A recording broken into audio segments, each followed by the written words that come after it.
हाल આપણે જે લાસ્ટ લેક્ચરમાં ચેક કર્યું હતું સરેરાશ વેગ, સરેરાશ પ્રવેગ, સરેરાશ ઝડપ, એ બધા વિશે, તત્કાલીન વેગ, તત્કાલીન પ્રવેગ, એ બધા વિશે આપણે વાત કરી લીધી છે. હવે અત્યારે હાલ જે મેં તમને આગળના લેક્ચરમાં છેલ્લે કહ્યું હતું કે આપણે આલેખ વિશે, ગ્રાફ વિશે વાત કરીશું. તો ગ્રાફની ડેપ્થ ઘણી બધી છે. ગ્રાફમાં જોવા જઈએ તો એટલી પ્રોપર ડેપ્થથી સમજવા જઈએ તો થોડી વાર લાગે એવું છે, પણ આપણે એના માટે હજી એક બે ઇક્વેશન, એક મતલબમાં આગળ અચળ પ્રવેગી ગતિના સમીકરણનો ટોપિક છે એ ચાલશે, પછી ગ્રાફની ડેપ્થમાં વધારે જઈશું અને આપણે નીટ જીનો કોન્સેપ્ટ આવશે એની અંદર વધારે ડિટેલમાં સમજવાનો ટ્રાય કરીશું.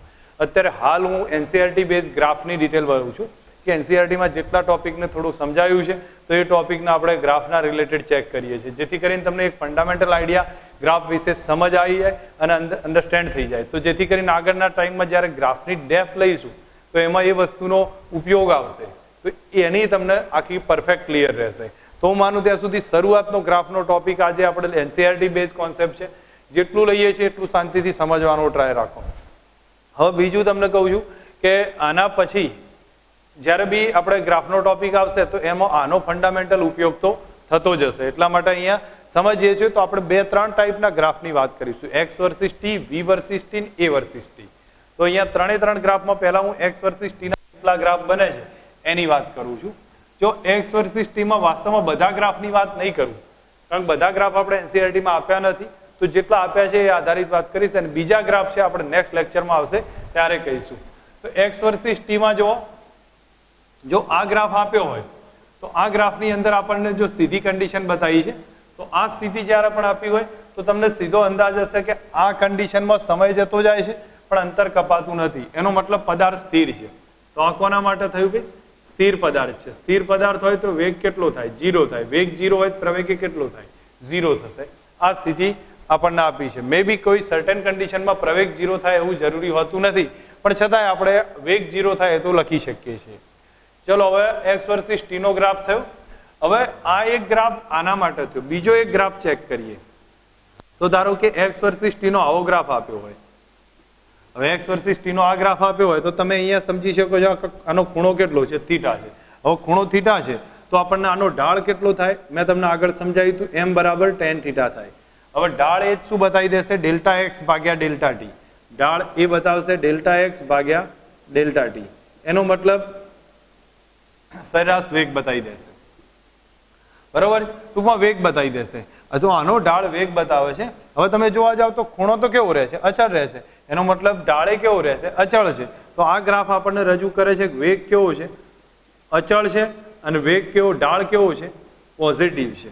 કારણ કે ખૂણો જે બતાવ્યું છે એના આધારે tan થીટા પોઝિટિવ આવશે. તો આ રિલેશન પરથી આપણે આટલું સમજી શકીએ છીએ. ફરી એકવાર ક્લિયર કરું છું કે આમાં શું બતાવ્યું છે કે આ સ્થિતિ જ્યારે આપી છે તો એનો મતલબ થયો કે આપણને m બરાબર tan થીટા બરાબર v એવરેજ કહ્યું છે.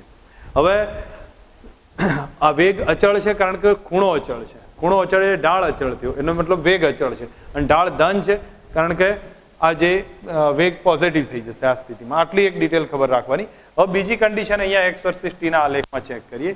તો જો આવો ગ્રાફ આપ્યો હોય એક્સ વર્સિસ ટી નો, તો આમાં જોવા જઈએ તો આ ઢાળ થીટા મોટો થઈ જશે. 90 થી મોટો બીજા ચરણમાં જાય. બીજા ચરણમાં સાઇન ધન છે, બાકી બધા ઋણ છે. તો આ tan થીટા ઋણ આવશે.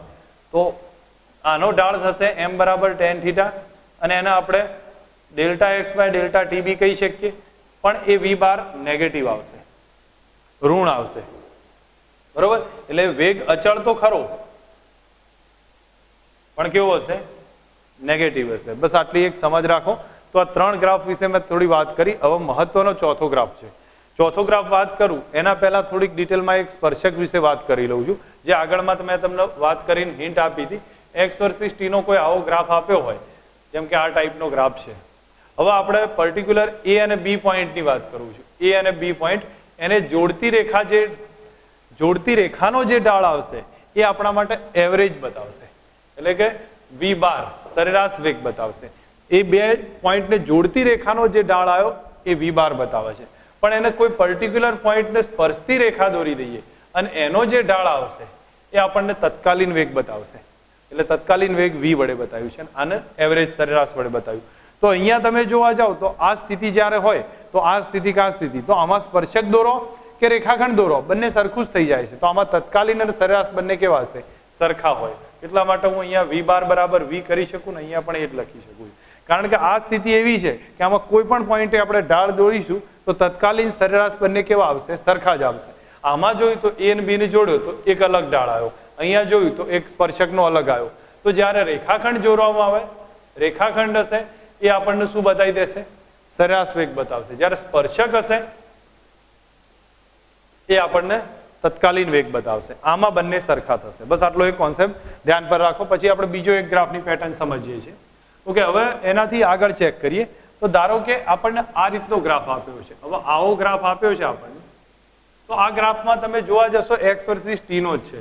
તો આની એક ખાસિયત તમને અહીંયા દેખાશે કે જેમ પહેલા આટલો સ્પર્શક છે, પછી આ સ્પર્શક છે, થોડોક આગળ જશે આ સ્પર્શક થશે, હજી આ સ્પર્શક હશે.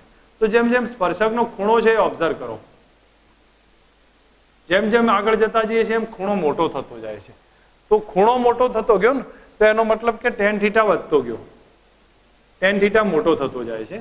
અને ટેન થીટા એ ઢાળ છે અને એ જ વેગ બતાવે છે. તો ખૂણો વધે છે, ઢાળ વધશે ને ઢાળ વધતા વેગ વધશે. તો એનો મતલબ કે આ જે આલેખ છે ને એમાં વેગ કેવો થાય? સતત કેવો થતો જશે? વધતો જાય છે. તો વેગમાં સતત વધારો થાય છે. તો આ પ્રવેગી ગતિ કરે છે એમ કહી શકીએ છીએ. બરોબર? તો આની અંદર વેગમાં ફેરફાર થયો, વેગમાં ફેરફાર થયો એનો મતલબ પ્રવેગ ઉત્પન્ન થઈ ગયો. તો આ પ્રવેગી ગતિ કરશે તો પ્રવેગ ઉત્પન્ન થશે. અને એ પ્રવેગ વધારો થાય છે એટલા માટે કેવો હશે? પોઝિટિવ હશે. આ પ્રવેગ કઈ ટાઈપનો જોવા મળતો હશે? પોઝિટિવ હશે. આ સ્થિતિ આમાં જોવા મળે. ફરી એકવાર ક્લિયર કરું છું, સમજ રાખો, દરેક જણાને ખબર હોવી જોઈએ કે આમાં શું કહ્યું? એક્સ વર્સિસ ટી નો આલેખ આપ્યો છે. આ ઢાળ ધીરે ધીરે ઉપર જાય છે, એમ સ્પર્શક દોરતો જવું તો એનો ઢાળ કેવો થતો જાય છે? વધતો જાય છે. ઢાળ વધતો ગયો એનો મતલબ ખૂણો વધતો ગયો, અને ખૂણો વધે છે એનો મતલબ એનો વેગ વધતો જશે. તો એનો મતલબ કે આમાં વેગમાં વધારો થતો જાય છે તો પ્રવેગ મળશે ને પ્રવેગ કેવો હશે? પોઝિટિવ હશે. આ સ્થિતિ આની બતાવી છે. હવે નેક્સ્ટ એનાથી આગળ ચેક કરીએ. જો આ સ્થિતિ આપી હોય આપણને, તો આમાં તમે જોવા જશો તો પહેલા વેગ સ્પર્શક દોરતા જાઓ,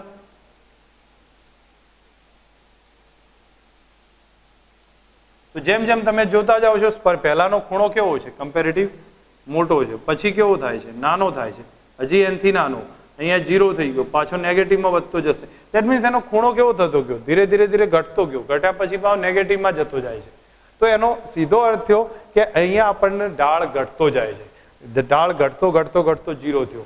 તો આ સ્થિતિમાં હું એમ લખી શકું કે સ્લોપ ઘટે છે. એમ બરાબર ટેન થીટા બરાબર વી. તો એ એક્સ વર્સિસ ટી નો જ આલેખ છે. તો ઢાળ ઘટે છે એનો મતલબ વેગ ઘટે છે. તો ઢાળ ઘટ્યો એનો મતલબ વેગ ઘટ્યો, અને એના ઉપરથી આપણે કહી શકીએ કે પ્રવેગ મળશે, પણ પ્રવેગ કેવો હશે? ઋણ હશે. કારણ કે વેગમાં ઘટાડો થાય છે. વેગમાં ઘટાડો થાય તો પ્રવેગ ઋણ મળે.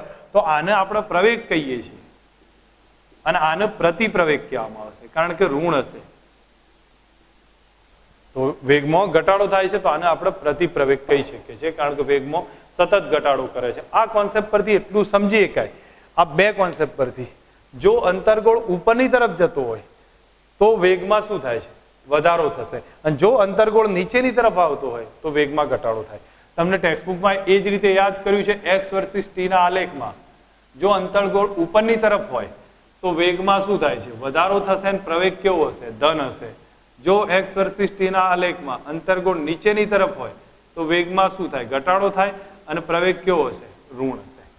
આ સીધો કોન્સેપ્ટ યાદ રાખવાનો છે. હું માનું ત્યાં સુધી આટલો પોઈન્ટ આપણે સમજી લઈએ તો એક્સ વર્સિસ ટી ના આલેખ ક્લિયર થશે. પછી વી વર્સિસ ટી ના આલેખને સમજવાનો ટ્રાય કરીએ. તો ફરી એકવાર આનો આઈડિયા આપું છું.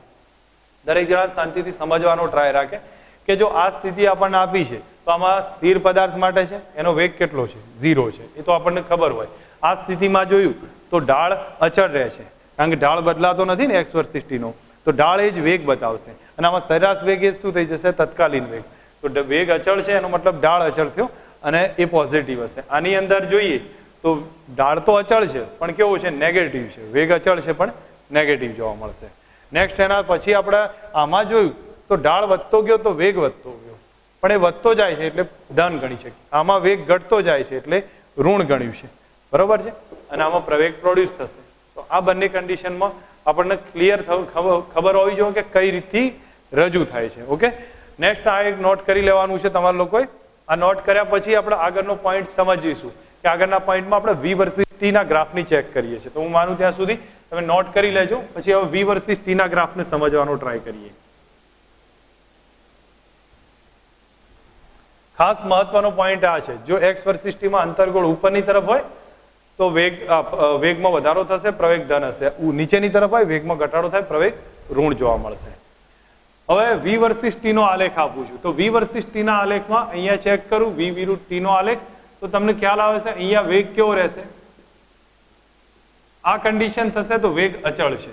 વેગ અચળ હોય તો પ્રવેગ 0 થાય, કારણ કે વેગમાં કોઈ ફેરફાર જ નહીં થતો, તો પ્રવેગ 0 હશે. અને વેગ કેવો છે, અચળ છે પણ પોઝિટિવ થશે.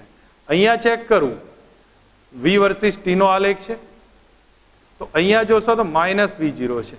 તો આ ઉપરથી આપણને ખ્યાલ આવ્યો કે વેગ અચળ છે ખરો, પણ કેવો છે, નેગેટિવ છે. વેગ અચળ ખરો પણ નીચેની તરફ છે એટલે નેગેટિવ છે.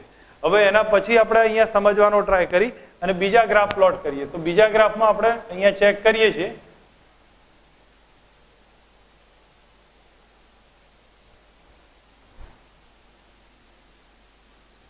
V વર્સિસ T નો, ધારો કે આ ટાઈપનો ગ્રાફ આપ્યો હોય તો યાદ કરો V વિરુદ્ધ T ના આલેખનો ઢાળ m બરાબર tan θ એ શું બતાવે, ડેલ્ટા y બાય એ ડેલ્ટા x, ડેલ્ટા y ભાગ્યા ડેલ્ટા x. તો ડેલ્ટા y ડેલ્ટા v છે અને ડેલ્ટા x થશે ડેલ્ટા t. એ પ્રવેગ બતાવે, બરોબર. પણ આ ઢાળ અચળ રહે છે, એનો મતલબ કે સરેરાશ પ્રવેગ અને તત્કાલીન પ્રવેગ આમાં કેવું થાય છે, સરખો, જેમ આગળમાં સમજાતા એ જ પ્રમાણે. તો આની કન્ડિશનમાં આપણે જોયું કે આનો એ V વર્સિસ T ના આલેખનો ઢાળ છે એ પ્રવેગ બતાવે છે. આની અંદર જોશો તો પ્રવેગ કેવો છે, પોઝિટિવ છે. અને કેવો હશે, અચળ છે, કારણ કે ઢાળ અચળ છે. ઢાળ અચળ હોય એટલે પ્રવેગ અચળ હશે. અને કેવો છે, ઉપર જાય છે, પોઝિટિવ હશે. સેમ સિસ્ટમ નીચે ચેક કરીએ. V વિરુદ્ધ T નો આલેખ આપ્યો છે અને એનો જો આ ટાઈપનો હોય તો આમાં ઢાળ શું બતાવી દેશે, પ્રવેગ જ થશે સેમ કન્ડિશનમાં. પણ આ પ્રવેગ કેવો હશે, નેગેટિવ હશે. મૂળ હશે તો અચળ જ, પણ નેગેટિવ જોવા મળશે. તો આટલા એક કન્ડિશનને આપણે સમજ રાખીશું. તો આ સ્થિતિ આપણને સમજવી જોઈએ. ધારો કે એના સિવાયનો કોઈ પણ V વર્સિસ T નો ગ્રાફ આપ્યો હોય, આવો હોય કે આ ટાઈપનો હોય, તો એમાં પ્રવેગ બદલાતો હોય, એ આપણે પછી ચેક કરીશું. અત્યારે હાલ એની કોઈ માથાકૂટમાં હું નહીં લઈ જતો તમને.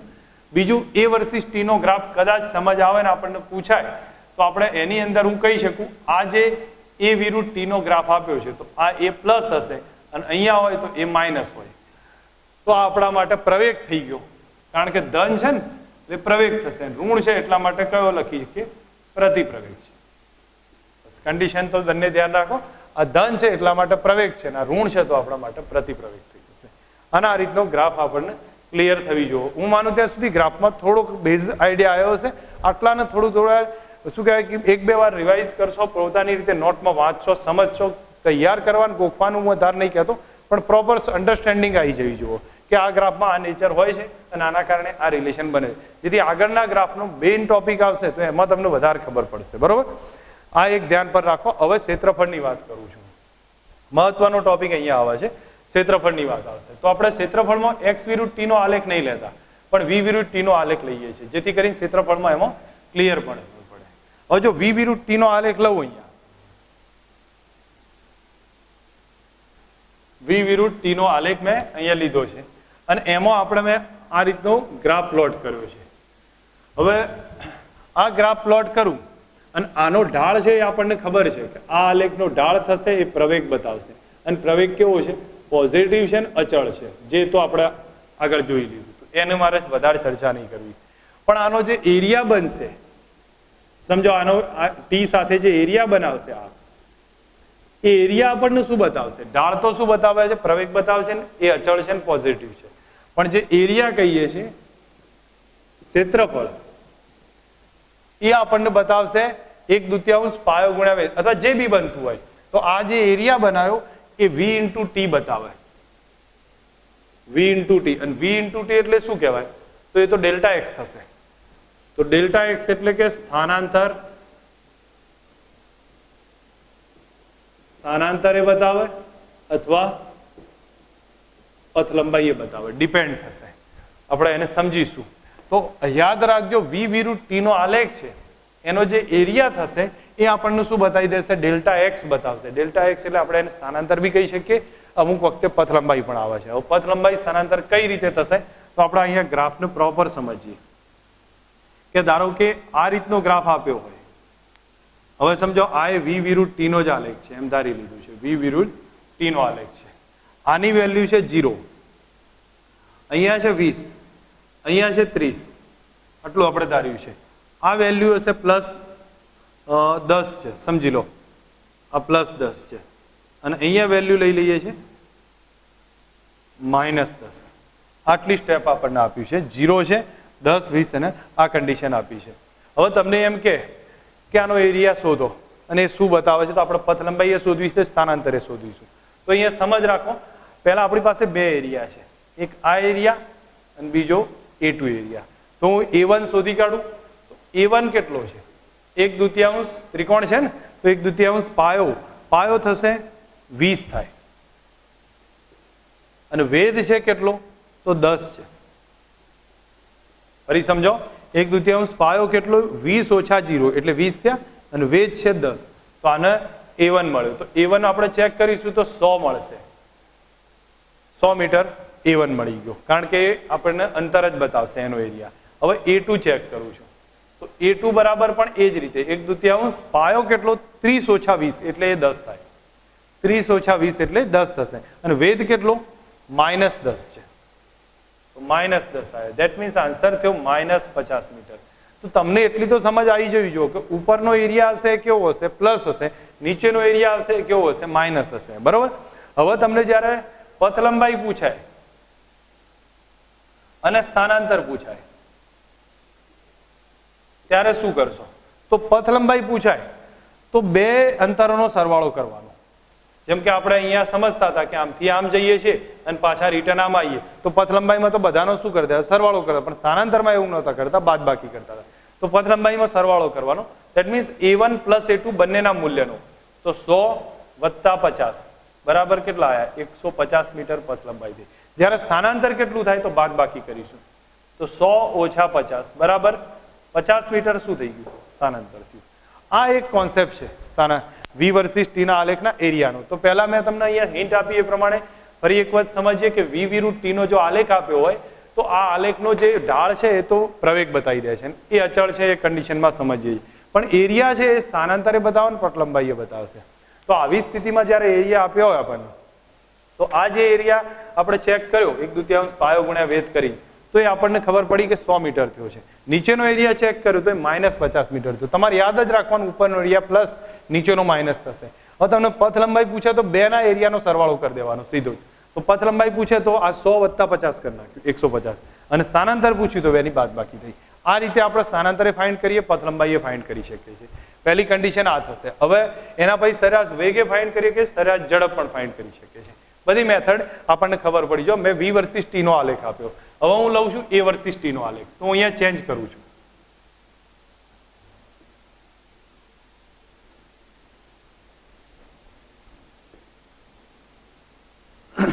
A વર્સિસ T નો આલેખ લઈએ તો જો A વિરુદ્ધ T નો આલેખ લીધો છે.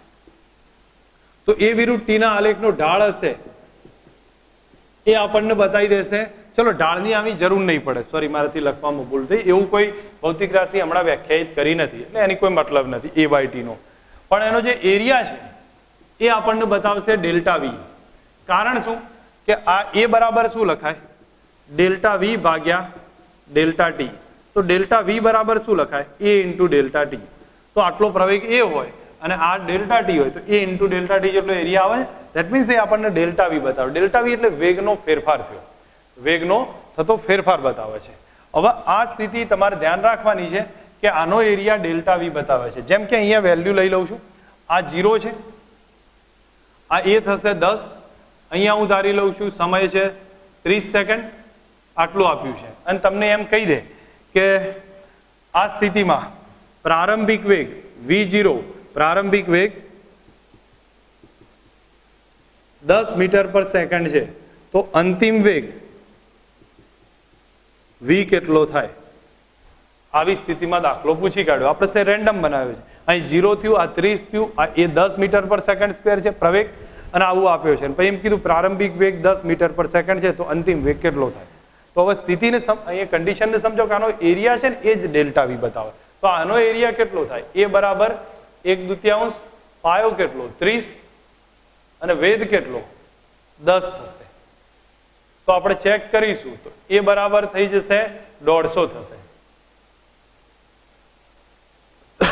150 મીટર પર સેકન્ડ, કારણ કે એ શું બતાવે છે? Delta v. તો આ એરિયા આપણને ડેલ્ટા વી બતાવે છે, આ એરિયા ડેલ્ટા વી બતાવે. ડેલ્ટા વી એટલે શું કહેવાય? V2 minus V1. That means V2 minus V1 બરાબર 150 થયા. હવે V2 માઇનસ V1 એટલે અંતિમ ઓછા પ્રારંભિક થશે, તો અંતિમ V છે અને પ્રારંભિક કેટલો છે? 10 છે, બરાબર 150. તો V બરાબર કેટલા આવ્યા? 160 મીટર પર સેકન્ડ. તો અંતિમ વેગ 160 મીટર પર સેકન્ડ. આ સ્થિતિમાં પણ આપણને કોઈ નાના મોટા દાખલાઓ પૂછાય તો ખબર હોવી જોઈએ કઈ રીતનું એક્ઝામ્પલ બને છે. તો જેથી કરીને મેં તમને ગ્રાફની વાત ક્લિયર કરી છે. હવે ગ્રાફના સાથે હું એક બીજી વસ્તુ સમજાવવા માંગુ છું કે ધારો કે ઘણીવાર આ ટાઈપનો એરિયા આવશે. યાદ રાખજો, ખાસ મહત્વનો છે, આ ટાઈપનો જ્યારે પણ એરિયા આવે તમને આવો એરિયા ક્યાંક ના ક્યાંક દેખાશે. હું અહીંયા થોડું પ્રોપર રીતે બતાવું છું કે જેથી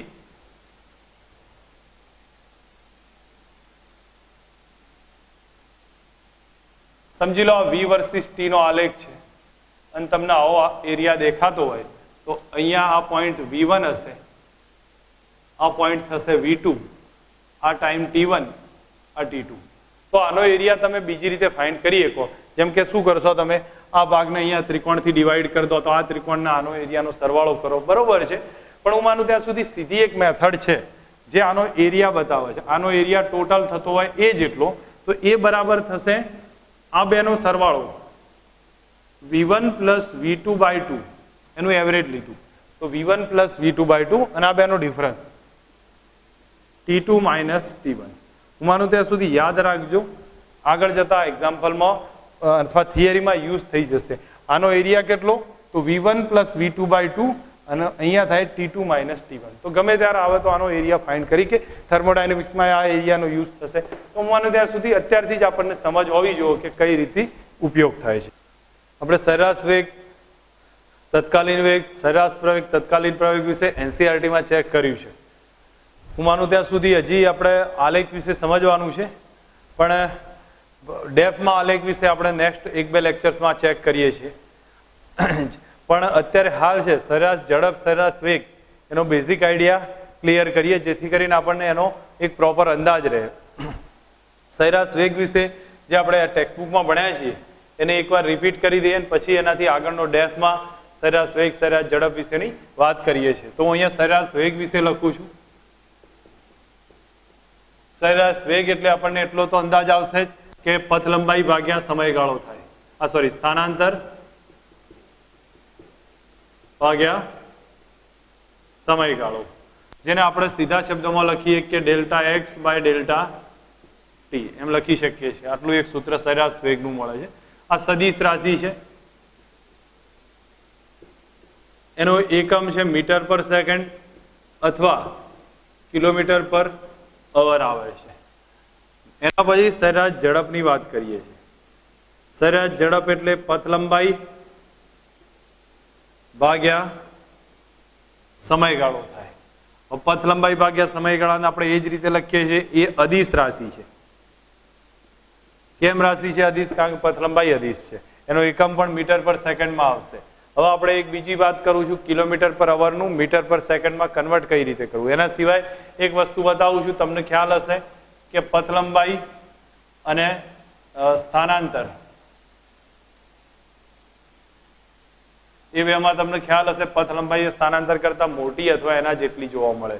તો એ સેમ કન્ડિશનમાં સરેરાશ ઝડપ હશે, એ પણ સરેરાશ વેગ કરતા મોટી અથવા એના જેટલી જોવા મળે. સ્થાનાંતર પથ લંબાઈનો ઉપયોગ કર્યો છે એટલે. હવે જ્યારે 1 કિલોમીટર પર અવર આપ્યું હોય, કિલોમીટર પર અવર, એને મીટર પર સેકન્ડમાં કન્વર્ટ કરવું હોય તો આપણે એક કામ કરી દઈએ છીએ. 1 કિલોમીટર એટલે 1000 મીટર થઈ જશે, તો અહીંયા 1000 લખું છું. 1 કલાક એટલે 3600 સેકન્ડ થાય, તો આપણે અહીંયા લખી દીધું. આ બે કેન્સલ કરીએ, 10 ભાગ્યા 36 રહે. ધેટ મીન્સ આપણે કહીએ 1 કિલોમીટર પર અવર એને ભાગ્યા 5/18 મીટર પર સેકન્ડ થાય. જ્યારે પણ કિલોમીટર પર અવરને મીટર પર સેકન્ડમાં કન્વર્ટ કરવા હોય તો 5/18 વડે ગુણી કઢાય. જેમ કે આપણને આપ્યું છે 72 કિલોમીટર પર અવર, તો એને મીટર પર સેકન્ડમાં કન્વર્ટ કરવા તો 72 ગુણ્યા 5/18 કરીએ, મીટર પર સેકન્ડમાં કન્વર્ટ થઈ જાય. 5/18 કરીએ તો અહીંયા 4 આવશે, ધેટ મીન્સ થશે 20 મીટર પર સેકન્ડ. 20 મીટર પર સેકન્ડ કહી શકીએ છીએ. આ ડિટેલ આપી છે આની શું કહેવાય ઉપયોગની. હવે હું માનું ત્યાં સુધી જો આપણને આટલો અંદાજ આવી જાય તો સરેરાશ વેગના રિલેટેડ થોડો ડેપ્થમાં બીજા ટોપિકને આપણે સમજવાનો ટ્રાય કરીએ. જેમ કે હું અહીંયા તમને હિન્ટ આપું છું એ પ્રમાણે એક સામાન્ય ટેક્સ્ટબુક રિલેટેડ એક એક્ઝામ્પલ લઈએ અને એના આધારે સમજીએ. જો આપણી પાસે સામાન્ય કન્ડિશન આપી છે કે કોઈ માણસ O થી P પર જાય છે, આ અંતર આપ્યું છે 360 મીટર, 360 મીટરનું અંતર છે. હવે O થી P ઉપર જાય છે અને એક બીજું અંતર વધારાનું મૂકી દઉં છું Q સુધીનું, આ થઈ જશે 120 મીટર. પણ આપણે જરૂર પડશે એમ એનો ઉપયોગ કરીશું. કોઈ માણસ O થી P ઉપર જાય છે તો એ દરમિયાન સમય લે છે 30 સેકન્ડનો. તો સરેરાશ વેગ સરેરાશ ઝડપ શોધો. પહેલી કન્ડિશન આ કહે છે. બીજામાં આપણને કહે છે કોઈ માણસ O થી P ઉપર જાય, P થી Q ઉપર જાય અને Q થી પાછો P ઉપર આવે તો એ દરમિયાન સમય લે છે 60 સેકન્ડનો. ડેલ્ટા ટી 60 સેકન્ડનો લે તો પણ સરેરાશ ઝડપ સરેરાશ વેગ શોધવાની છે. મેથડ સમજ રાખો.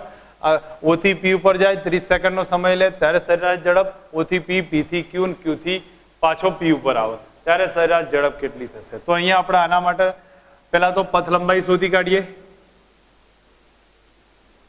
તો પથ લંબાઈ O થી P માટે તો 360, સ્થાનાંતરે કેટલું 360, તો પથ લંબાઈ અને સ્થાનાંતર બંને 360 મીટર મળી ગયા.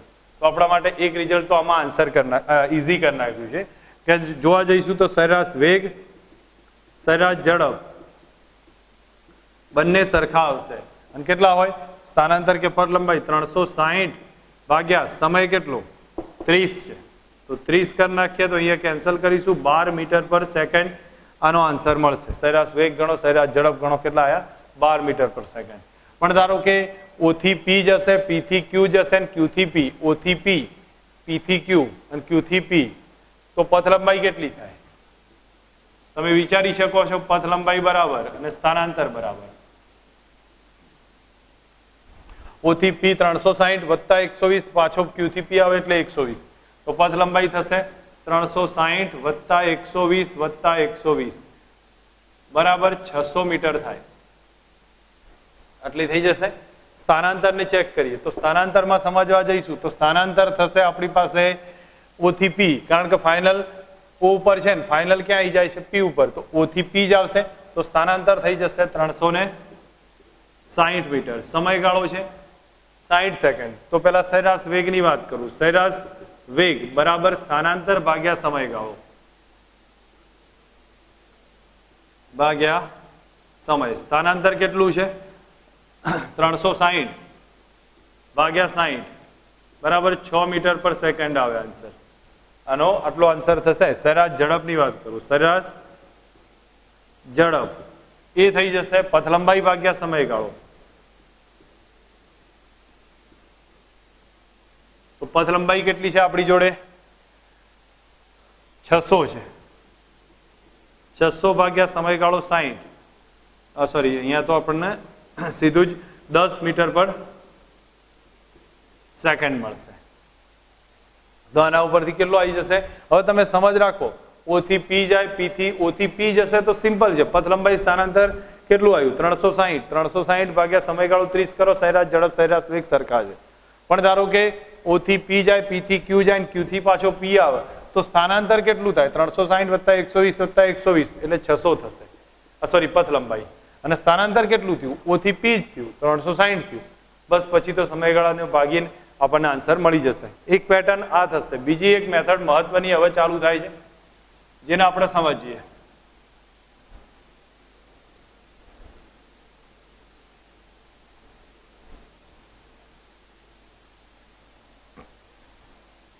જો હવે આના સિવાયની વાત કરું આપણે કે ધારો કે કોઈ એક વ્યક્તિ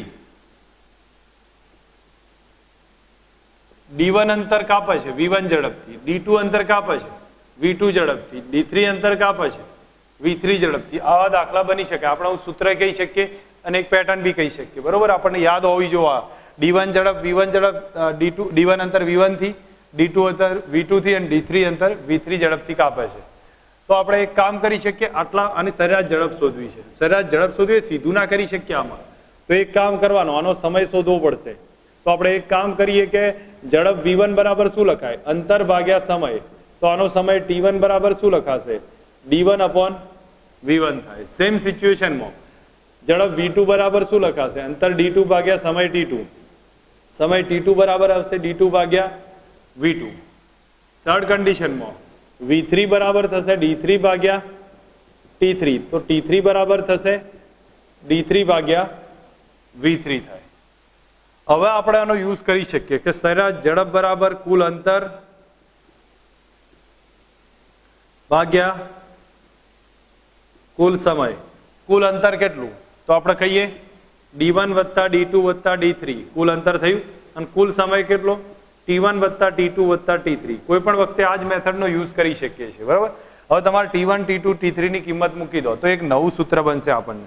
V બાર બરાબર કયું થયું? D1 વત્તા D2 વત્તા D3. નીચે થાય T1 એટલે D1 upon V1 વત્તા D2 upon V2 વત્તા D3 upon V3. તો આ સૂત્ર આપણા માટે કામનું થઈ ગયું છે. આગળ જતા આનો ઉપયોગ આવશે. હવે આ સૂત્ર દરેક જણાને યાદ હોવું જોઈએ કે આવી condition D1 V1 D2 V2 D3 V3 આપેલી હોય અને સરેરાશ ઝડપ પૂછાય તો એનું આ સૂત્ર થશે D1 plus D2 plus D3 અને નીચે D1 upon V1 D2 upon V2 D3 upon V3 થાય. કારણ કે ટાઈમ નહોતો આપેલો એટલે ટાઈમને કન્વર્ટ કરી મૂકી દીધો આપણે. ઓકે, સેકન્ડ કન્ડિશન એવી બાજુમાં બતાવું છું. પછી આપણે બંને મેથડને અલગ રીતે સમજવાનો ટ્રાય કરીએ. જો એના જ જેવી એક બીજી પેટર્ન થશે. સમજો અહીંયા અંતર શું કહેવાય કે જોવા જઈએ તો અહીંયા અંતર આપ્યું છે. હવે સમય આપ્યો હોય, ધારો કે T1 સમયમાં ઝડપ V1 રહે છે, T2 સમયમાં ઝડપ V2 રહે છે, T3 સમયમાં ઝડપ V3 રહે છે. તો સરેરાશ ઝડપ કેટલી થશે? તો આપણે એક કામ કરીએ, અંતરના ફોર્મમાં કન્વર્ટ કરીએ. તો V1 બરાબર શું લખાય? D1 upon T1. Same equation. એમાંથી D1 ને સૂત્રનો કરતા બનાવવા જે આપેલું નથી એ. તો D1 બરાબર આવે V1 into T1. અહીંયા V2 બરાબર D2 upon T2 આવે અને એમાં D2 ને સબ્જેક્ટ બનાવવું તો D2 બરાબર મળશે V2 into T2. ત્યારબાદ થર્ડ કન્ડિશન V3 ને સબ્જેક્ટ બનાવવું તો D3 upon T3 આવે તો D3 બરાબર આવશે V3 into T3. આટલું સ્ટેપ થાય. હવે સરેરાશ ઝડપની વાત કરીએ તો સરેરાશ ઝડપ પાછું સૂત્ર કુલ અંતર ભાગ્યા કુલ સમય. કુલ અંતર કેટલું? તો D1 વત્તા D2 વત્તા D3 ત્રણેયનું આ અંતર છે જ. તો D1 વત્તા D2 વત્તા D3. કુલ સમય કેટલો? તો T1 વત્તા T2 વત્તા T3. હવે જેની કિંમત આપી છે અહીંયા એ આપણે સીધી મૂકીશું. જેની નહીં આપી હોય કન્વર્ટ કરેલી મૂકી દઈએ. તો સરેરાશ ઝડપ V બરાબર D1 ના બદલે લખી દઉં છું V1 T1 V2 T2 V3 T3 ભાગ્યા T1 વત્તા T2 વત્તા T3. અહીં જો D1 ની કિંમત કેટલી? V1 T1 V2 T2 D3 V3 T3 અને નીચે આ થઈ ગયું. આપણા માટે આ બંને ઇક્વેશન બહુ જ ઇમ્પોર્ટન્ટ થઈ જશે. આગળ જતા ઉપયોગમાં ઘણા આવશે અને પ્રોપર સમજ હોવી જોઈએ કે ક્યારે કોનો ઉપયોગ થાય છે. બરોબર, હું માનું ત્યાં સુધી દરેક જણાને સમજ હોવી જોઈએ. હું અહીંયા સાઈડમાં લખી રાખું છું. આગળ જતા તમને એનો ઉપયોગ આવશે તો એ વખતે આપણે એનો સીધો પ્રેક્ટિકલ ઉપયોગ કરી શકીએ છીએ. સરેરાશ ઝડપની વાત આવશે. સરેરાશ ઝડપ તો એનું સીધું સૂત્ર કયું છે? Delta x by delta t. સીધું યુઝ કરી શકીએ છીએ. ધારો કે ડિસ્ટન્સ D અને T આપ્યું હોય, સમજો આટલું સિમ્પલ ડિસ્ટન્સ D છે અને એનો ટાઈમ T છે, તો સરેરાશ ઝડપ V બરાબર કયું લખાય? ડિસ્ટન્સ ડિવાઇડેડ બાય ટાઈમ પણ યુઝ કરીએ છીએ આપણે. ડિસ્ટન્સ ડિવાઇડેડ બાય ટાઈમ પણ યુઝ કરી દઈએ છીએ. સમજો થર્ડ કન્ડિશન અહીંયા આપણને આ ટાઈપની આપી હોય D1 D2 D3 V1 V2 V3 આવી સ્થિતિ હતી તો આપણે કયું સૂત્ર આ યુઝ કરતા હતા, જે હું અહીંયા લખી દઉં છું કે વી બાર એ કન્ડિશનમાં થશે d1 વત્તા d2 વત્તા d3 અને નીચે આવે d1 upon v1, d2 upon v2 અને d3 અપોન v3. આ સ્થિતિ બનશે. બરોબર છે. હવે થર્ડ કન્ડિશન એના પછી બાકી. જો એક આ સૂત્ર થયું, એક આ ઇક્વેશન બનશે અને એના પછી ફાઇનલ એક ઇક્વેશન. સમજો T1 T2 T3 ઝડપ v1 v2 v3 આવી કોઈ સ્થિતિ આપી હોય તો આ સૂત્ર આવશે. તો એ વખતે v બાર બરાબર લખાય v1 t1 v2 t2 v3 t3 ભાગ્યા t1 t2 t3. આટલું સ્ટેપ એની અંદર મૂકી શકીએ છીએ. આ સ્થિતિ થઈ જશે. ચાર સરેરાશ ઝડપના ઇક્વેશન થયા. કયા કયા? તો એક આ ઇક્વેશન થશે. નોર્મલ ઇક્વેશન બધાને યાદ હોય, delta x by delta t d upon t. એના પછી આ ઇક્વેશન, એના પછી આ રિલેશન. ફાઇનલ આમ ચાર ઇક્વેશન થશે જે તમને સમજ હોવી જોઈએ. હવે નેક્સ્ટ એના પછી યુઝ કરીએ આપણે અને એની પેટર્નને સમજવાનો ટ્રાય કરીએ કે આમાંથી કઈ કઈ ટાઈપના એક્ઝામ્પલ બની શકે છે.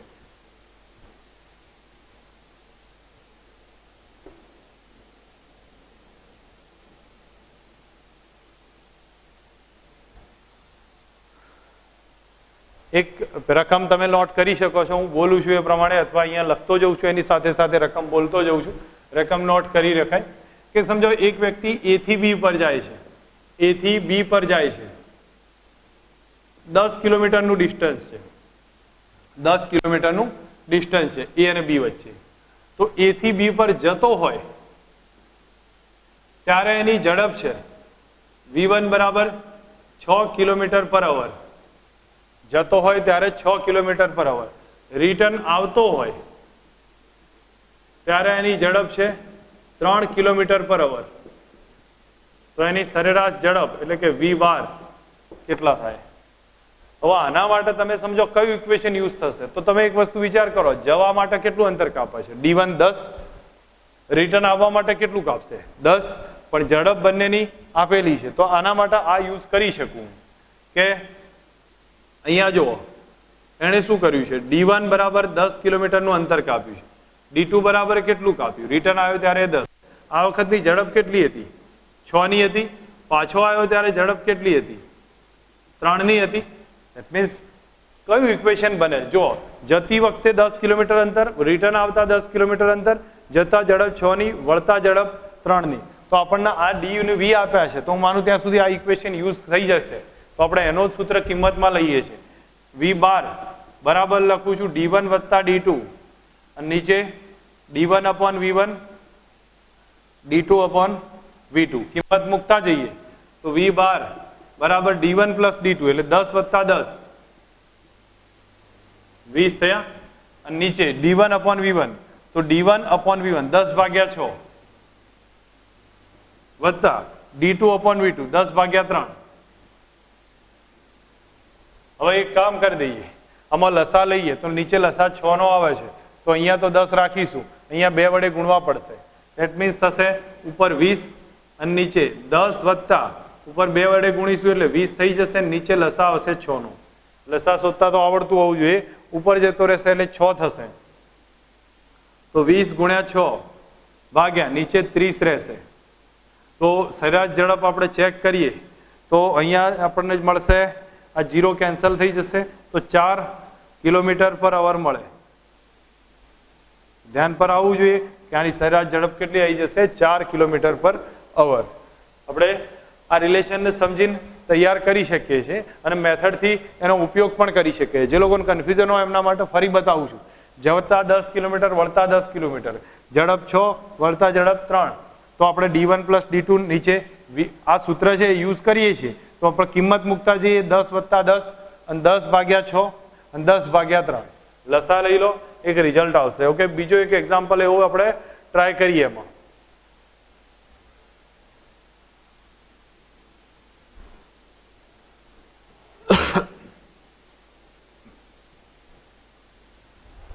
સમજો કોઈ વ્યક્તિ ડી ડિસ્ટન્સ v1 ઝડપથી જાય છે, એ જ ડી ડિસ્ટન્સ વળતો આવે છે આપણે સમજી લો કે એ કન્ડિશન લખું છું, અથવા હું એક કામ કરી દઉં છું, કુલ અંતર કાપવાનું છે ડી જેટલું, રકમ લખી દઈશું કે કુલ અંતર ડી જેટલું કાપવાનું છે, એમાંથી અડધું અંતર v1 ઝડપથી કાપે છે, બાકીનું અડધું અંતર v2 ઝડપથી કાપે છે, તો સરેરાશ ઝડપ કેટલી? રકમ કઈ થશે? કોઈ વ્યક્તિ એ થી બી ઉપર જાય છે તો અડધું અંતર v1 ઝડપથી કાપે ને અડધું અંતર v2 ઝડપથી કાપે છે, તો સરેરાશ ઝડપ કેટલી? આપણે ધારી લીધું ડી અંતર કાપે છે તો d/2 v1 ઝડપથી d/2 v2 ઝડપથી કાપશે, તો સરેરાશ ઝડપ કેટલી થાય? સેમ પેટર્ન સેમ મેથડનો યુઝ આવશે. હવે તમે આની અંદર કરી શકો છો v બાર બરાબર કયું સૂત્ર? તો d1 વત્તા d2, નીચે d1 અપોન v1 વત્તા d2 અપોન v2 આવે. હવે d1 પ્લસ d2 એટલે d/2 પ્લસ d/2 થાય, d/2 plus d/2, total distance d લખી દો ચાલે, અને અહીંયા આવે d1 અપોન v1 એટલે d/2 બાય v1, d/2 અને v1 plus d/2 into v2, આટલું સ્ટેપ થાય. તો v બાર બરાબર હવે ચેક કરીએ તો તમને ખ્યાલ આવશે ટોટલ ડિસ્ટન્સ તો d મળી જશે, તો અહીંયા d લખું છું. નીચે થશે લસામાં જોશો તો આને સામે ગુણી કાઢો અને આને સામે સામે ગુણી કાઢો તો એ કન્ડિશનમાં આપણને મળશે, અથવા એક કામ કરી દઈએ છીએ થોડુંક, અને ચલો વાંધો નહીં, તમે જે પ્રમાણે અહીંયા લખ્યું છે એ જ રીતે કરી દઈએ યુઝ. તો અહીંયા આવશે v2 સામે ગુણાશે dv2, આને સામે ગુણીશું તો d ઇન્ટુ v1, અને નીચે રહેશે 2v1 v2, નીચે કેટલા રહે? 2v1 v2. જો અહીંયા v2 સામે ગુણ્યા, અહીંયા v1 સામે ગુણી કાઢ્યા, આટલું સ્ટેપ રહે 2v1 v2, તો v1 v2 ઉપર જતા રહે, તો v બાર બરાબર કેટલા આવે? d 2v1 v2 divided by d common કાઢ નાખું તો v1 પ્લસ v2 રહે, d d કેન્સલ થઈ ગયા, તો v બાર બરાબર કેટલા આવ્યા? 2v1 v2, નીચે આવે v1 વત્તા v2. બસ આ સ્ટેપ થશે. આ સરેરાશ ઝડપ થઈ. હું નહીં માનતો કે આની અંદર ગણિત મેથેમેટિકલ કોન્સેપ્ટ સિવાય કંઈ નવું છે. તમે પ્રોપર સમજ રાખશો તો મેથેમેટિકલ કોન્સેપ્ટ જ ક્લિયર થશે અને આપણને એક સીધી પેટર્નનો અંદાજ પણ આવશે કે ક્યાં ક્યાં કઈ રીતે ઉપયોગ થયો છે. એકવાર ફરી આઈડિયા ક્લિયર કરું છું, દરેક જણા સમજ રાખે કે ટોટલ અંતર જેટલું d/2, અહીંયા d/2 છે, તો આ સૂત્ર આપણે, અને એની ઝડપ v1 v2 છે, આ સૂત્ર વાપરીશું. તો અહીંયા d/2 છે, અહીંયા d/2 ઝડપ v1 v2 છે, એ એમના એમ રાખી છે, ક્રોસ ગુણાકાર કરી નાખ્યો તો આટલું સ્ટેપ રહેશે. 2v1 v2 લસાનું નીચેનાનું પદનું ઉપર લઈ ગયા તો આટલું સ્ટેપ રહી, આ કેન્સલ થઈ, આ જવાબ મળશે. આ થઈ જશે એક પેટર્ન. હવે એવી જ સ્થિતિ બીજી આપી હોય તો બી આપણે વિચારીને કેલ્ક્યુલેશન કરી શકીએ છીએ. જેમ કે જો તમને આ સ્થિતિ આપી છે કે કુલ રકમ લખી શકીએ આપણે, a થી b પર જાય છે, એનો કુલ સમય લાગે છે t જેટલો. કુલ સમય કેટલો લાગે છે? t જેટલો. એમાંથી અડધો સમય v1 ઝડપથી ચાલે, એમાંથી અડધો સમય v1 ઝડપથી, એટલે કે t/2 સમયે ઝડપ કેટલી? v1, અને t/2 સમય એની ઝડપ કેટલી? v2 છે.